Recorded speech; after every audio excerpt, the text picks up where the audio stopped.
तो बरतानिया में इस वक्त जो सबसे बड़ी खबर बनी हुई है वो चाइल्ड ग्रूमिंग या जिसको कहा जाता है कि ग्रूमिंग गैंग स्कैंडल वो उसके मुतल्लिक है और इसको काफ़ी लोग पाकिस्तानी ग्रूमिंग गैंग स्कैंडल कहते हैं।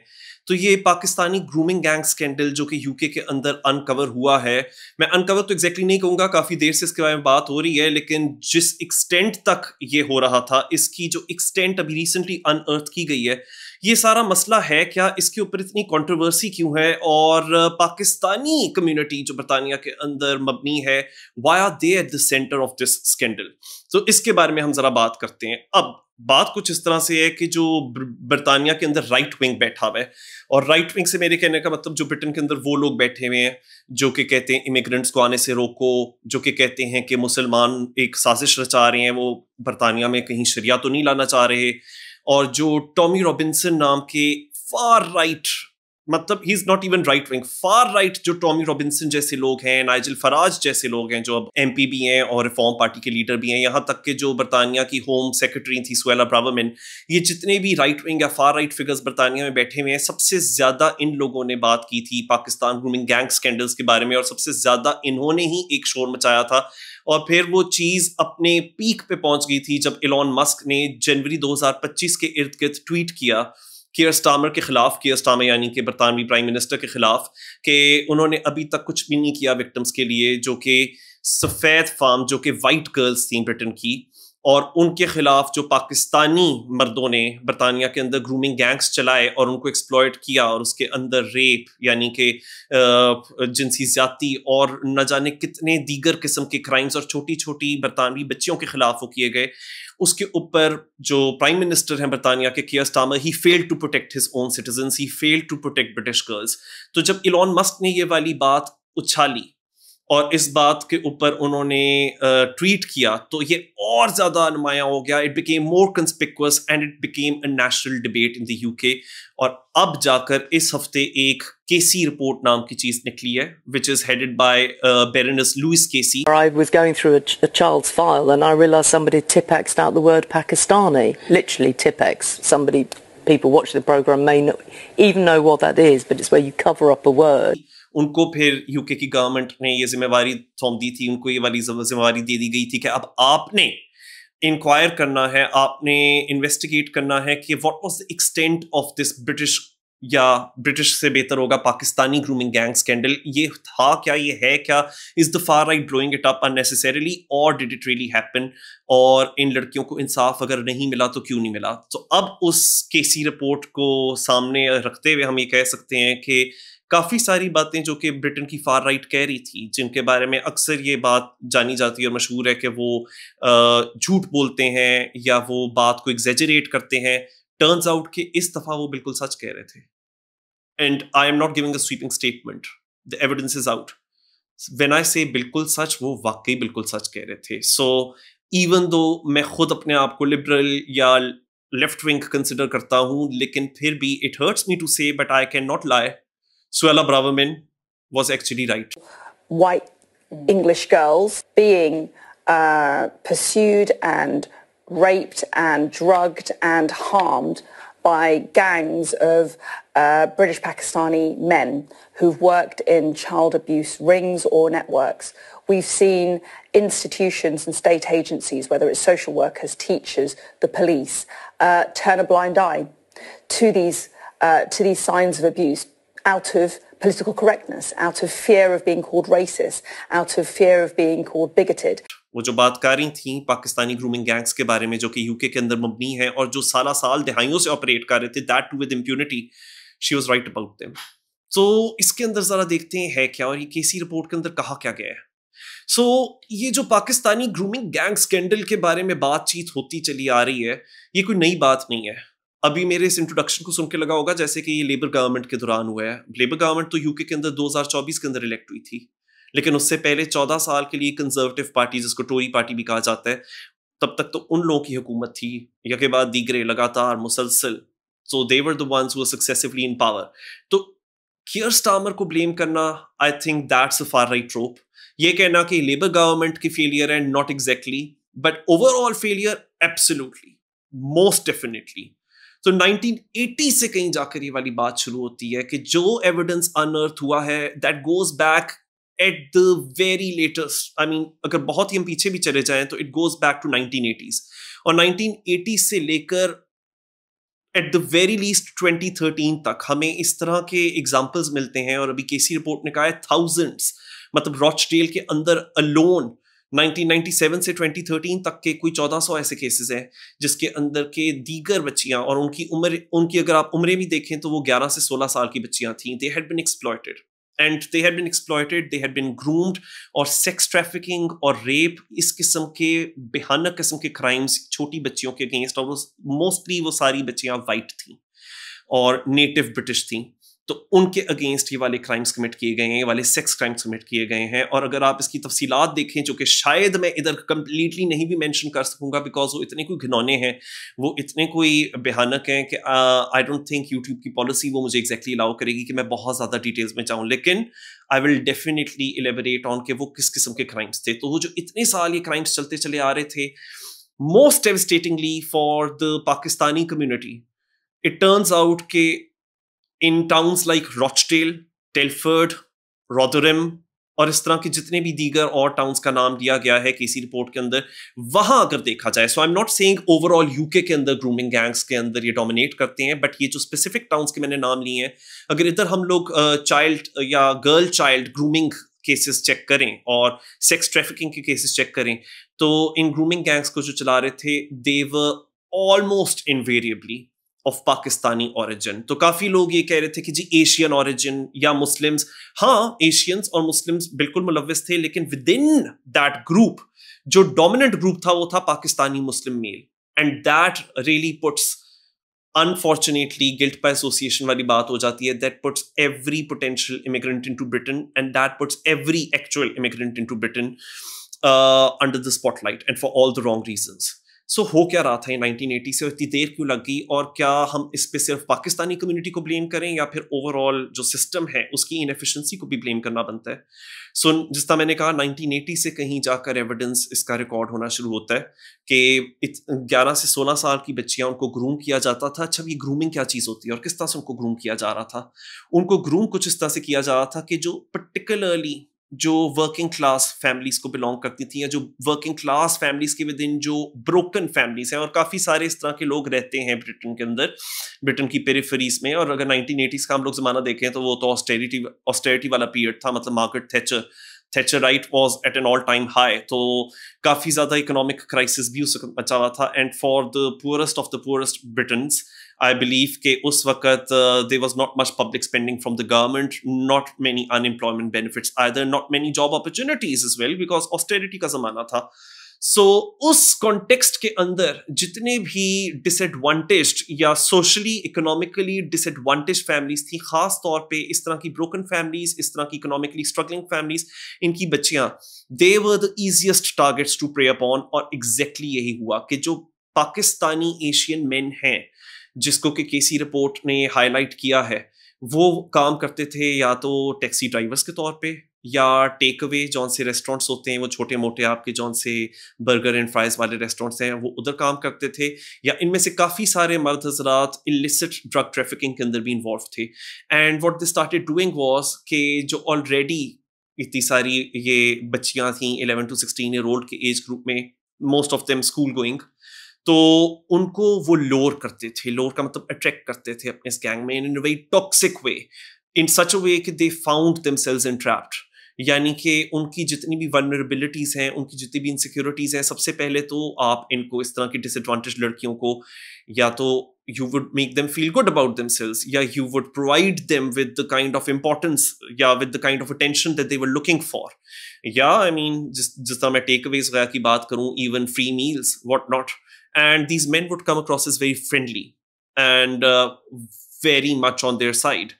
उसके बाद जब एक relationship of trust बनना शुरू हो जाता था, and again I'm talking about girls who are probably below 16 years of age. So अगर मैं consent का word use करूँ तो इधर लागू होता ही नहीं है, because as the law says below 18 UK के अंदर, UK के कानून में consent आप नहीं, आपके पास कैपेसिटी नहीं होती टू कंसेंट. तो a lot of these girls they started frequenting in मतलब के to these takeaways, to these places जिधर के ये पाकिस्तानी ग्रूमिंग गैंग्स बैठे होते थे. एक रिलेशनशिप ऑफ ट्रस्ट इस्टेब्लिश होना शुरू हो गया. These girls started to trust these men. But आहिस्ता आहिस्ता आहिस्ता एविडेंस जो सामने आया है, इन लड़कियों को इंटॉक्सिकेट किया गया, इन लड़कियों का फायदा उठाया गया, and in their condition of intoxication इनके ऊपर सेक्सुअल असॉल्ट्स हुए, रेप हुए. और उसके बाद ना कि सिर्फ एक आदमी इनका रेप करता था, बल्कि जो केसी रिपोर्ट कहती है वो ये कि these men would pass these girls on to each other. और एक साइकिल और एक vicious cycle of sexual abuse, sexual harassment, rape crimes वो मल्टीप्लाई होता चला गया, होता चला गया, होता चला गया. और ये लड़कियां they were so entrapped in this whole network, in this gang, कि they found that there was no way out. And when I say there was no way out, तो इनको धमकियां दी जाती थी. They were threatened with devastating consequences के अगर आप लोगों ने रिपोर्ट किया, अगर आपने किसी पुलिस वाले को बताया, किसी बड़े को बताया, हम तुम्हारे खानदान वाले को मार देंगे, हम तुम्हारे सिबलिंग्स को मार देंगे, हम तुम्हें मार डालेंगे, हम तुम्हें ढूंढ लाएंगे, और ऐसी की तैसी हो जाएगी. सो एक एटमॉस्फेयर ऑफ फेयर बना हुआ था. बल्कि केसी रिपोर्ट एक और एग्जाम्पल की बात करती है कि टेलफिट के शहर में लूसी लो नाम की एक लड़की जो कि 16 साल की थी, और वो 2 दफा प्रेग्नेंट हो चुकी हुई थी अपने अब्यूजर्स के हाथों. और उन्हीं अब्यूजर्स में से एक ने उठ के साल 2000 के अंदर लूसी लो का जो घर है टेलफिट के अंदर, वहां आग लगा दी, और उसके अंदर लूसी लो भी मर गई, और उसकी बहन और उसकी माँ की भी मौत हो गई. सो ये कॉन्सिक्वेंसेस थे उन लड़कियों के लिए जो कि रिपोर्ट करती थी इन ग्रूमिंग गैंग्स के बारे में. I'm not saying all of them died, yeah, all of them faced death, लेकिन that was the risk that they were running, and that is very important. So एक इस तरह के टॉक्सिक माहौल के अंदर ये बात तो फिर एस्टैब्लिश हो जाती है, क्योंकि ये पहली इंक्वायरी नहीं है जो कि बेरेनिस केसी ने की है. इससे पहले भी बहुत इंक्वायरीज हो चुकी हैं. कोई पहली दफा नहीं इंक्वायरी हुई. एक और रिपोर्ट थी जो कि एलेक्सिस जे ने पब्लिश की थी काफी साल पहले, और उसके अंदर भी इसी किस्म के वाकयात रिपोर्ट किए गए थे. लेकिन अब इस पूरी जो ग्रूमिंग गैंग स्कैंडल का एक जो टॉपिक है, इसको एक नई लीज ऑफ लाइफ किस तरह से मिली है. जिस तरह मैंने कहा, इलॉन मस्क ने जब इस बात को उछाला और इसको ब्रिटिश फार राइट ने कोऑप्ट भी किया, तो फिर कहीं जाकर एक इंक्वायरी छिड़ी. और जो डिमांड थी, जो मांग थी ब्रिटिश फार राइट की, वो ये थी कि जी आप एक स्टैट्यूटरी नेशनल इंक्वायरी रखें. वो जो पहले एलेक्सिस जे की रिपोर्ट आई थी और जो इंक्वायरी हुई थी वो काफ़ी नहीं थी. जो एक्सटेंट है, जो स्कोप है इन क्राइम्स का, और जो उसके अंदर पर्टिकुलरली आइडेंटिटी है उन क्रिमिनल्स की, वो इतनी इंपॉर्टेंट है, वो इतनी इंपॉर्टेंट है कि उसकी एक्सटेंट कभी सही तरह से मेंशन ही नहीं हुई.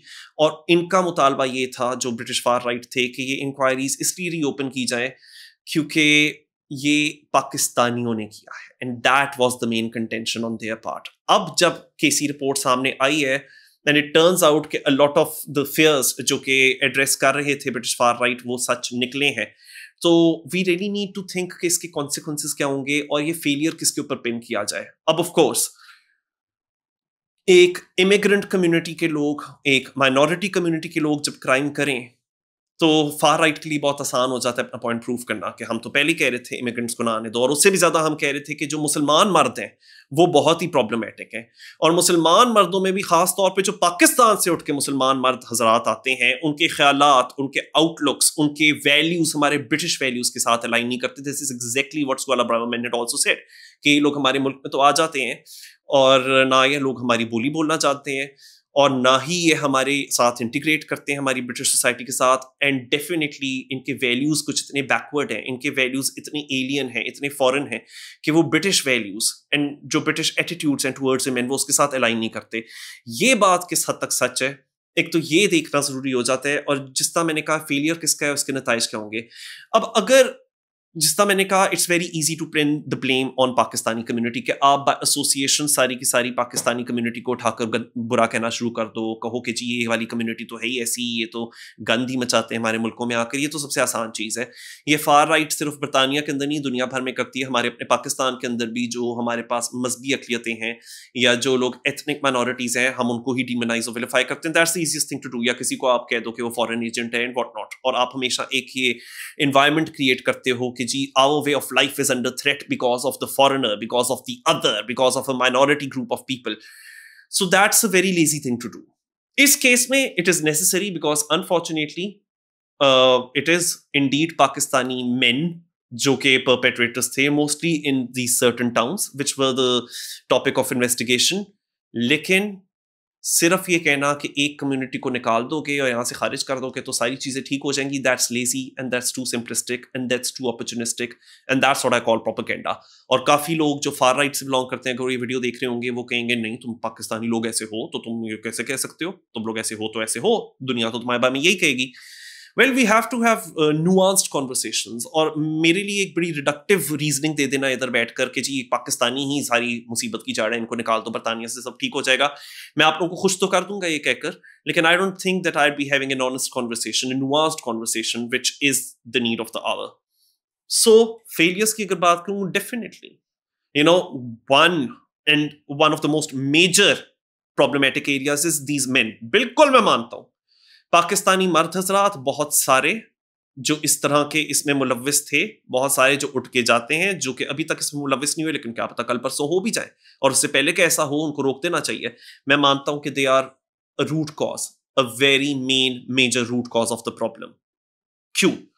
अब ये जो से मर्द हजरात हैं जो कि पाकिस्तान से उठ के उधर बरतानिया में गए और इन्होंने साल इस तरह से ज्यादती की, और इनकी जो विक्टिम्स है जरा उनको भी देखो, विक्टिम्स पाकिस्तानी मुस्लिम लड़कियां नहीं थी. इन्होंने जानबूझ के मेक श्योर किया कि जौनसी लड़कियों को इस ग्रूमिंग गैंग के अंदर, इस सेक्स ट्रैफिकिंग रैकेट के अंदर फंसाया जाए, वो सारी की सारी नॉन मुस्लिम यानी गैर मुसलमान लड़कियां हों, and mostly white British girls, जिस तरह मैंने कहा. Their targets were very well orchestrated, very well planned. इन्होंने डिलिबरेटली जिनको टारगेट किया, इन्होंने मेक श्योर किया कि हमारी टारगेट्स पाकिस्तानी मुसलमान लड़कियां नहीं होंगी, और मुसलमान लड़कियां तो बिल्कुल भी नहीं होंगी. तो इन मर्द हजरात की ज़हनियत एग्जैक्टली है क्या? इनकी ज़हनियत काफ़ी हद तक वही है जो कि हम आमतौर पर पाकिस्तान में भी देखते रहते हैं, और वो बड़ी प्रॉब्लमेटिक ज़हनियत है, और मैं तो काफ़ी दफ़ा इस ज़हनियत के खिलाफ बात कर चुका हूँ. And that is dehumanization of women who are not one of our own. Because ये हर मुल्क के अंदर जितनी भी एक्सट्रीमिस्ट ऑर्गेनाइजेशंस होती हैं, हर सोसाइटी में जितनी एक्सट्रीमिस्ट ऑर्गेनाइजेशंस होती हैं, वो एक तो पिदरशाही होती हैं, वो पेट्रियार्कल होती हैं. उनका आउटलुक जो पेट्रियार्कल किस्म का होता है, उनकी जो टॉक्सिक मैस्कुलिनिटी होती है, वो ये महसूस करती है कि हमने अगर किसी कम्युनिटी को हराना है, हमने अगर किसी अपनी रकीब कम्युनिटी, अपने राइवल कम्युनिटी के ऊपर पॉइंट स्कोर करने हैं, तो उस कम्युनिटी की औरतों के ऊपर पड़ जाओ. तो ये कोई बहुत नई बात नहीं है, ये हमेशा होता चला है. जिस तरह के सर्बिया के अंदर भी जब वॉर चल रही थी 90s में, 90 की दहाई में, तो तब भी जौन से सर्ब्स थे उन्होंने बोस्नियन मुस्लिम औरतों को टारगेट किया था. उसी तरह से म्यांमार के अंदर रोहिंग्या कम्युनिटी है, किस तरह से रेप को इस्तेमाल किया जाता है as a tool of war, as a weapon of war. और कश्मीर के अंदर भी जिस तरह हम लोगों के सामने यूएन की रिपोर्ट आई थी 2018-2019 के अंदर, तो वहाँ भी जो ऑक्यूपाइंग फोर्सेस थे भारतीय सेना की तरफ से, उन्होंने ज्यादातर वहीं की मुसलमान लड़कियों को टारगेट किया. तो मौत के बदले मौत, बलात्कार के बदले बलात्कार. नहीं, रुक जाइए, बैठिए सर, एकदम सही बोल रहा हूँ. ये क्या बोल रहे हैं? आपने बलात्कार हुआ, ये क्या बोल रहे हैं? वहाँ मौत हुए लोगों की न्याय मिलना चाहिए, न्याय मिलना चाहिए. तो ये चलता रहता है पाकिस्तान में, और जस्ट बिकॉज ये चलता रहता है does not make it right. Actually that is what is problematic, क्योंकि ये चलता रहता है, ये विक्टिमाइजेशन, ये डीह्यूमनाइजेशन खवातीन की, more the reason that we can not stay silent and we can not play propaganda. मैं ये नहीं कह सकता जी सिर्फ ये चीज हिंदू करते हैं मुसलमानों के साथ भारत में, नहीं. ये हमारे पाकिस्तान के अंदर जितना ज्यादा रिपोर्ट होता है कि सिंध के अंदर छोटी बच्चियों को अगवा कर लिया जाता है, और बड़े बड़े लोग इसके अंदर मुलव्वस होते हैं, बड़े बड़े लोग जिनको कि आप साबिक वजीर आजम के साथ भी देखते हैं, उनको आप बड़ी बड़ी पॉलिटिकल पार्टीज के टिकट पे इलेक्शन लड़ते हुए देखते हैं. इस किस्म के लोग भी मुलव्वस हैं, और वो सिंध से लड़कियों को अगवा करते हैं. अगले दिन उनकी कोई वीडियो आ जाती है, हम तो कन्वर्ट कर गए, और उनसे दुगनी तिगनी उम्र के ज्यादा के आदमी होते हैं, उनके साथ उन्होंने शादी कर ली होती है. तो ये फोर्स्ड कन्वर्जन का एक जो एपिडेमिक हमारे पाकिस्तान के अंदर भी है, क्रिश्चियन लड़कियों के, ये अगेन उसी पेट्रियार्की के अंदर, टॉक्सिक मैस्कुलिनिटी के अंदर रूटेड है, कि हमने दूसरे की लड़की को ना कि सिर्फ कन्वर्ट किया, बल्कि उसके अंदर से हमने ऑफस्प्रिंग को जन्म दिया. कौन सी ऑफस्प्रिंग को? अपने मजहब के लोगों के ऑफस्प्रिंग को जन्म दिया. हमने अपनी नस्ल को बढ़ाया, किसी और माइनॉरिटी कम्युनिटी या किसी और अदर कम्युनिटी कि ख़वातीन के वूम्स को इम्प्रेगनेट करके. And this is the problematic mentality which is so prevalent. It's prevalent all across the world. पर क्योंकि मैं पाकिस्तानी हूं तो मैं एक सेंस ऑफ रिस्पॉन्सिबिलिटी फील करता हूं that I have to call out problematic behaviour in my own country. तो ये वाली ज़हनियत हमारे मुल्क में बहुत बहुत बहुत एक्सटेंसिव है. मुझे याद पड़ता है कि 2019 के अंदर एक फिल्म रिलीज हुई थी काफ कंगना, और उसके अंदर एक आइटम सॉन्ग था, और उस फिल्म के जो डायरेक्टर हैं वो लेफ्ट राइट एंड सेंटर बैठ के कह रहे होते थे कि जी बेहयाई बहुत हो गई है, ये मेरा जिस्मी मर्जी बेहयाई है, फहाशी है. तो जब लोगों ने उनसे पूछा कि आपकी फिल्म के अंदर एक आइटम सॉन्ग है, तो डिफेंस क्या थी उसके अंदर, उन्होंने अपने आप को डिफेंड किस तरह से किया. उन्होंने ये कहा उस फिल्म के मेकर्स ने कि हाँ लेकिन हमने फिल्म में दिखाया है कि वो लड़की हिंदुस्तानी हिंदू लड़की है. सो इसके कहने का मतलब क्या है? वो ये कि अच्छा हिंदू लड़की अगर नाच रही है वो ठीक है, हमने मुसलमान लड़की को तो नहीं नाचते दिखाया ना, तो फिर बेहयाई तो नहीं हुई. क्योंकि आप एक हिंदुस्तानी भारतीय हिंदू लड़की से तो यही उम्मीद कर सकते हैं, again dehumanisation, stereotyping, otherising, and that's what's problematic. और फिर अभी पिछले महीने, बल्कि अप्रैल से मई 2025 के बीच में बहुत ज़्यादा एक वो जंग की फिजा भी बनी हुई थी पाकिस्तान और भारत के बीच में.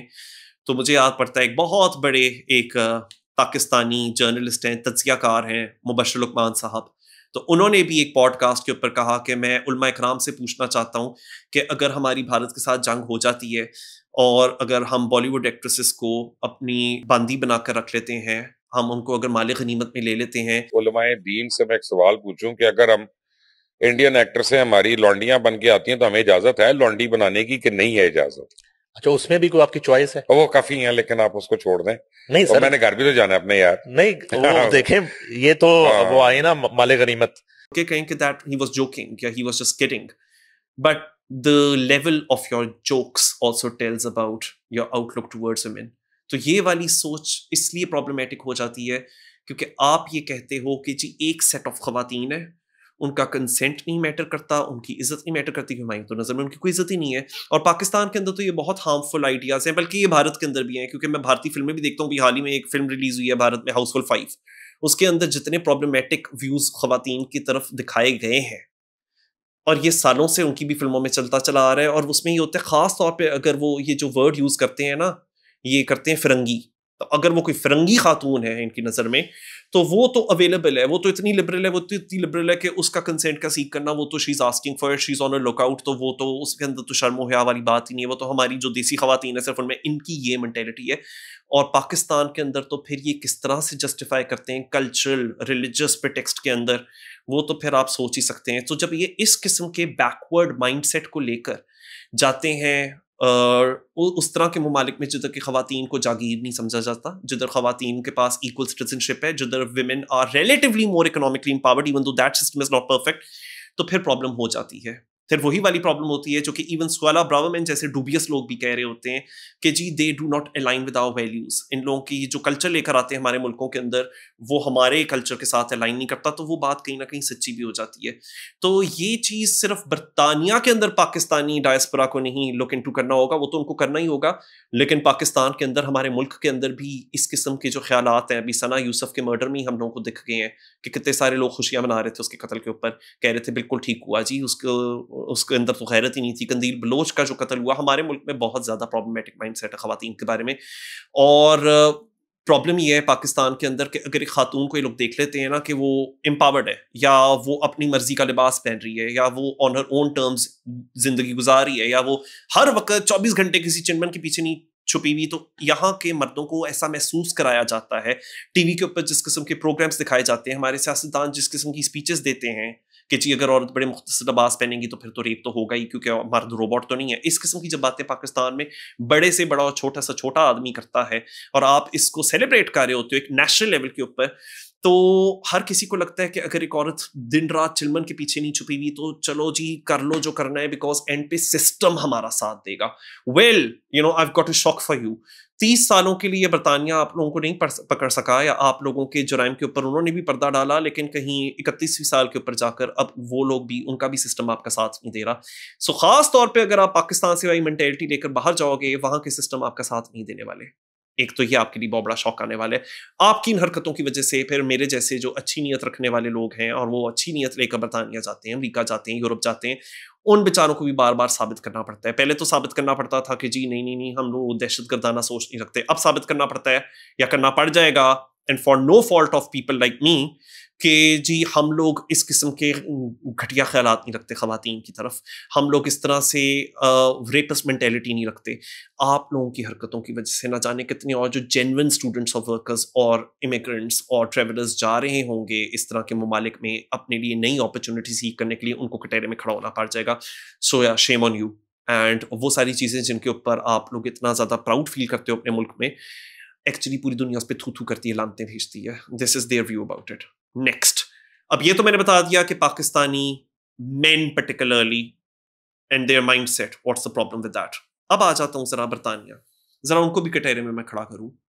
सो केसी रिपोर्ट कहती है कि जो साउथ यॉर्कशायर की पुलिस है, उन लोगों के पास काफी देर से एविडेंस था, काफी सारी लड़कियां और बच्चियां और उनके पेरेंट्स और या उनके साथ जो रिस्पॉन्सिबल एडल्ट्स होते थे वो शिकायत लगाने आते थे पुलिस वालों के पास। पुलिस उनको प्रोटेक्शन नहीं देती थी।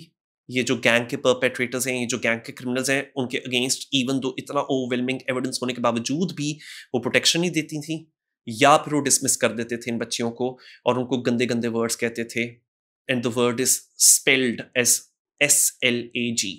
That is the actual word जो कि बुलाया जाता था इन छोटी सी लड़कियों को। पुलिस वाले उनको इस तरह के लेबल्स उन पे लगाकर डिसमिस कर देते थे। क्यों? क्योंकि you not from the most educated और फ्रॉम द रिचेस्ट और the most elite of British families, तो चलो तुम जो कह रही हो उसकी तो कोई क्रेडिबिलिटी नहीं है, तुम लोग तो सोशल बेनिफिट्स के ऊपर या अनएम्प्लॉयमेंट बेनिफिट्स के ऊपर तुम्हारा बाप पल रहा होता है, तो तुम जो कह रही हो वो हमारी नज़र में कुछ भी नहीं है, जाओ जी, बिकॉज यू डिजर्व्ड इट। सो ये प्रॉब्लमेटिक एटीट्यूड सिर्फ पाकिस्तानी मर्दों में नहीं था, जो मेल डोमिनेटेड उनकी जो ब्रिटिश पुलिस थी उनके भी इस किस्म के तासुरात और इस किस्म के ख्यालात थे। नो वंडर कि it's in the western world के जिमी सेविल या जेफरी एप्स्टीन या हार्वी वाइनस्टाइन, इस किस्म के जो सेक्स क्राइम रैकेट्स चल रहे थे वो अब हमारे सामने आ रहे हैं। जेफरी एप्स्टीन, हाँ, जो छोटी छोटी बच्चियों को गिलेन मैक्सवेल के साथ मिलकर हायर करता था और सर्कुलेट करता था, उसकी हरकतों में और इन पाकिस्तानी ग्रूमिंग गैंग्स की हरकतों में ज़्यादा फ़र्क नहीं है। सो even though I've addressed Pakistani male problematic behavior, we should also talk about male problematic behavior at large, because it's exactly because of that male problematic behavior and problematic male outlook जिसकी वजह से even बरतानिया की police ने भी इन लड़कियों के, इन बच्चियों के क्लेम्स को सीरियसली नहीं लिया। बल्कि वहां तो पूरी एक, जब तक मी टू मूवमेंट नहीं आई थी तो बड़ी से बड़ी इंडस्ट्रीज के अंदर, पॉलिटिक्स आप कह लो, फिल्म इंडस्ट्री, हॉलीवुड, उन सब के अंदर इस किस्म की जो सेक्सुअल प्रेडेटरी बिहेवियर था वो बहुत ही आम था। That is another cause why these girls suffered for years and years and nobody listened to them. उसी के साथ साथ केसी रिपोर्ट के अंदर ये भी बात निकली है कि जितनी भी पुरानी इन्वेस्टिगेशंस हुई थी इस पाकिस्तानी ग्रूमिंग गैंग स्कैंडल में, उसके अंदर कुछ वर्ड्स रिडेक्टेड थे, यानी कुछ वर्ड्स काटे गए थे। पाकिस्तानी वाला वर्ड काटा गया था खास तौर पे। और वो क्यों काटा गया था? क्योंकि शायद नीयत अच्छी होगी उनकी, लेकिन वो छोटी बच्चियां और उनकी जौन से उनके साथ जितनी भी विक्टिमाइजेशन हो रही थी उनके लिए बहुत भारी पड़ा। वो नीयत ये थी कि जी हम नहीं चाहते कि हमें कोई रेसिस्ट कह दे, कि हम सिर्फ पाकिस्तानियों को हाईलाइट कर रहे हैं as being involved in these grooming gangs, या कहीं कोई कम्युनल टेंशन ना मच जाए, क्योंकि बरतानिया में खास तौर पे ये जितने भी सबर्बन एरियाज हैं उधर काफ़ी ज़्यादा कम्युनल टेंशंस हैं। सो ताकि कम्युनल टेंशंस ना हो, ताकि पाकिस्तानियों को स्टीरियोटाइप ना कर दिया जाए, ताकि उनके खिलाफ रेसिज्म और आम ना हो जाए, तो उसको प्रिवेंट करने के लिए उनके आइडेंटिटीज़ ना रिवील किए जाए। और ये इसलिए प्रॉब्लमेटिक हो जाता है क्योंकि आप नहीं कभी भी कॉज समझ सकोगे क्राइम का जब आपको समझ ही नहीं आएगा कि वो क्यों किया जा रहा है। और इस केस में ये जो ग्रूमिंग गैंग्स थे, one of the major reasons why the perpetrators were doing what they were doing was because they were of a particular origin, they were of a particular community, and they had very dehumanizing views about girls of communities that they deemed other. मतलब कि ये जो perpetrators थे Pakistani grooming gangs के, इन्होंने जो हरकतें की थी इसलिए की थी क्योंकि वो अपनी कम्युनिटी की, वो अपने मर्दों की जो सुपीरियरिटी है सपोजिटली, उसको डेमोन्स्ट्रेट करना चाहे थे over native British girls, over native British girl child. और वो एक्सप्लेन करता है कि व्हाट वाज द कॉन्टेक्स्ट जिसके अंदर क्राइम हुआ था। तो अगर आप उस कॉन्टेक्स्ट को ही डिसमिस कर देते हो, आप उस जुर्म की तह तक कभी नहीं पहुंच सकोगे। और इस वजह से इस चीज को जो ब्रिटिश फार राइट है उन्होंने इतना ज्यादा इसलिए उछाला है बिकॉज अब ब्रिटिश फार राइट का एजेंडा क्या है? क्या वो बहुत ज्यादा परवाह करते हैं इन बच्चियों के बारे में? And it turns out not quite. Because ये बात भी वसूख से कही जा सकती है कि अगर majority of these main they were white और दे वर यूरोपियंस, अगर इस ग्रूमिंग गैंग के अंदर जो मर्द हजरात हैं वो यूरोपियन होते या वो उनके जैसे दिखते, ब्रिटिश फार राइट जैसे, या वो टॉमी रॉबिन्सन जैसे दिखते, तो फिर उन्होंने कुछ नहीं करना था, फिर इतना इन्होंने रौला नहीं मचाना था। बेरेनस सईदा वारसी ने अभी हाल ही में किताब शाया की है, मुस्लिम्स डोंट मैटर, और उस किताब के अंदर उन्होंने एक बड़ी दिलचस्प बात लिखी है। उसके अंदर उन्होंने कहा है कि अगर आइडेंटिटी किसी टेररिस्ट की या किसी रेपिस्ट की या किसी क्रिमिनल की निकल आती है कि वो मुसलमान था, वो पाकिस्तानी था, वो इमिग्रेंट था, उसके ऊपर जितना रौला मचता है वो वाला रौला कभी भी नहीं मचता अगर एक नेटिव वाइट मैन इस किस्म का क्राइम कमिट करता है। और वो इस वजह से है, वो इसलिए है क्योंकि the message is very clear. जो ब्रिटिश फार राइट है या जो वाइट सुप्रीमेसिस्ट हैं, उनका पैगाम बड़ा क्लियर है। वो ये है कि if you are an immigrant there is absolutely no scope for crime, there is no scope within your community for any error, क्योंकि तुम्हारी कम्युनिटी के विद इन अगर कोई 1% लोग भी क्राइम कमिट कर देंगे, हम पूरी की पूरी कम्युनिटी के लोगों को डिमोनाइज करेंगे और हम मेक श्योर करेंगे that they are kicked out of the country, even though वो किसी क्राइम में इन्वॉल्व नहीं है, इवन दो वो जेन्युइन टैक्स पेयर्स हैं जो कि ब्रिटेन के अंदर उनकी खानदान सालों से सेटल्ड हैं, इवन दो वो जेन्युइन स्टूडेंट्स हैं, वो जेन्युइन वर्कर्स हैं, हम उनको भी गंदा करेंगे, हम उनको भी विलिफाई करेंगे, बिकॉज हमने अपनी सुपीरियोरिटी, अपने ग्रुप की, अपने ट्राइब की सुपीरियोरिटी को सबके ऊपर इंपोज करना है। तो यही वो फार राइट है जो किसी भी अदर को, इनके of course on the top of the agenda is a lot of Muslim men, and मैंने अभी बता दिया, a lot of these Muslim men have very problematic attitudes, so there is a lot of truth to what they say, but it's still not entirely true. Once they've gotten Muslim men out of their way, they are then going to get Muslim communities out of the way. उसके बाद जो मुसलमान से ज़्यादा जो और communities हैं, चाहे फिर वो भारत से आए हुए हिंदू हो या वो पारसीज हो, फिर ये उनको भी आउट करना चाहेंगे। वंस वो आउट हो जाएंगे तो फिर ये ट्रांसजेंडर्स को आउट करना चाहेंगे, क्योंकि ट्रांसजेंडर्स के ऊपर भी क्रैकडाउन होना शुरू हो गया। अभी हाल ही में सुप्रीम कोर्ट, जो बरतानिया का सुप्रीम कोर्ट है, उन्होंने भी कह दिया कि जी हाँ, जो ट्रांस वुमेन है they are not actual women. और आप इसके ऊपर डिबेट कर सकते हो, that's another topic, but I am just saying कि इनके टारगेट्स में कौन कौन शामिल है जो ब्रिटेन की फार राइट है। मुस्लिम मेन तो है ही है, and in a lot of cases, in a lot of instances for good reason, but उसके अलावा और भी काफ़ी सारे ख़वातीन और काफ़ी सारे मर्द हज़रात और ख्वाजा सिरा और जितनी भी लोगों को ये LGBT कम्युनिटी कहते हैं, वो सारे इनके टारगेट्स में शामिल हैं। सो ये एक पर्टिकुलर ट्राइब को सुप्रीम बनाना चाह रहे हैं, which is white, which is European, which looks like them and which for the most of the part is mail.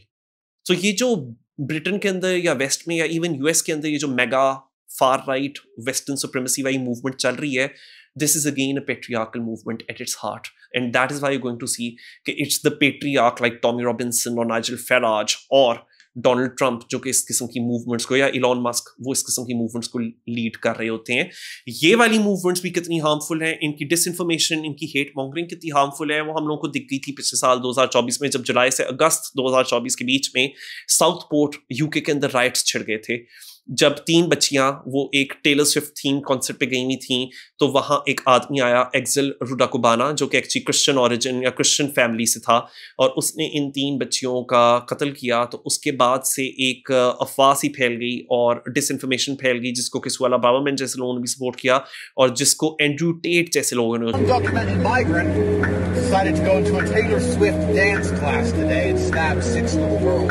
वही एंड्रू टेट जिसको मुसलमान मर्द भी बड़ा पसंद करते हैं, उसी एंड्रू टेट ने कहा कि अरे ये तो किसी मुसलमान मर्द और इमिग्रेंट ने किया है, ये जो 3 बच्चियों का कत्ल है। और उसके बाद से फिर जो राइट्स छिड़े बरतानिया में, खास तौर पे साउथपोर्ट, लेकिन फिर वो और जगहों भी फैले, और जो इमिग्रेंट होटल्स थे उनके ऊपर भी तोड़फोड़ हुई और कत्लो गारत पे उतर आए जो फार राइट हैं, जो वाइट सुप्रीमेसिस्ट्स हैं। और बाद में पता चला कि वो तो मुसलमान इमिग्रेंट था ही नहीं जिसे कत्ल किया। हमें ये भी दिखता है कि फार राइट की नीयत कोई बड़ी अच्छी नहीं है, ना ही ये ग्रूमिंग गैंग की विक्टिम्स को कोई बड़ा प्यार करते हैं। हाँ, अब इनको एक बहुत यूजफुल हथियार मिल गया जिसके ऊपर ये अपना प्रोपेगेंडा रन करेंगे, और ताकि इस किस्म के प्रोपेगेंडा ना रन किए जा सकें, मैं इसलिए इधर बैठ के बात कर रहा हूँ कि अब वक्त आ चुका है कि हर कोई इनवर्ड लुकिंग हो जाए। सो क्योंकि मैं खुद एक पाकिस्तानी मेल हूँ, मैं पाकिस्तानी कम्युनिटी को बिलोंग करता हूँ, मेरा काम और मेरी जिम्मेदारी ये है कि, और मेरे ज़्यादातर नाजरीन भी पाकिस्तानी लोग ही हैं और पाकिस्तानी मुसलमान मर्दी हैं, तो मैं आप लोगों को बताऊं, सीधे हो जाओ, तुक हो जाओ।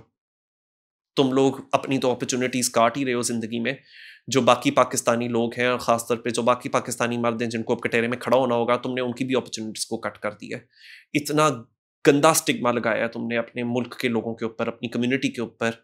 You people need to be ashamed. If every single time अगर कहीं डोमेस्टिक वायलेंस होता है और आपको लगता है कि नहीं ये प्राइवेट मामला है, ये पब्लिक में नहीं करना चाहिए, अगर आप लोगों ने कहीं भी एक खातून के लिबास को एज ए प्रिटेक्स्ट यूज किया है कि अच्छा फिर तो रेप होना बनता था, फिर तो वो she was asking for it, फिर तो सेक्सुअल हैरेसमेंट होना बनती थी, अगर आपने कहीं भी किसी आदमी के साथ हमदर्दी की है जिसे गैरत के नाम पे अपनी बहन या अपनी माँ का कत्ल कर दिया हो, तो तुम लोगों को भी शर्म आनी चाहिए, क्योंकि तुम लोग बिल्कुल वही पाकिस्तानी ग्रूमिंग गैंग जैसे हो। तुम लोग भी अगर कल को बाहर के मुल्क में चले गए वहाँ ऐसा करोगे, क्योंकि तुम अपने मुल्क में ये कर रहे हो ऑलरेडी।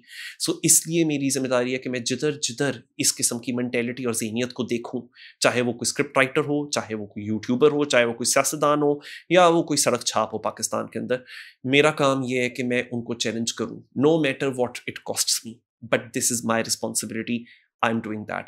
जो बरतानिया के अंदर लोग बैठे हुए हैं उनकी रिस्पॉन्सिबिलिटी ये है कि जो फार राइट अब एक नफरत भरी और नफरत अंगेजी को जो वो एक फरोग दे रहे हैं, और वो जो इमिग्रेंट कम्युनिटीज़ को और पाकिस्तानी कम्युनिटीज़ को विलिफाई कर रहे हैं, पाकिस्तानी कम्युनिटी के वो वाले मेंबर्स जो कि जिनका कोई किसी ग्रूमिंग गैंग के साथ ना कोई लेना देना है और ना आइंदा कभी हो सकता है, तो आप लोगों का काम है ब्रिटिश सिटीजन्स का, और ख़ास तौर पे जो ब्रिटिश वाइट पॉपुलेशन है, आप अपनी कम्युनिटी के अंदर जो कोई इस किस्म के लोग हैं जिनकी ये वाली ज़हनियत है, जो इस पूरे ग्रूमिंग गैंग स्कैंडल को अपने मफाद के लिए और अपने प्रोपेगेंडा के लिए इस्तेमाल कर रहे हैं, you need to call them out.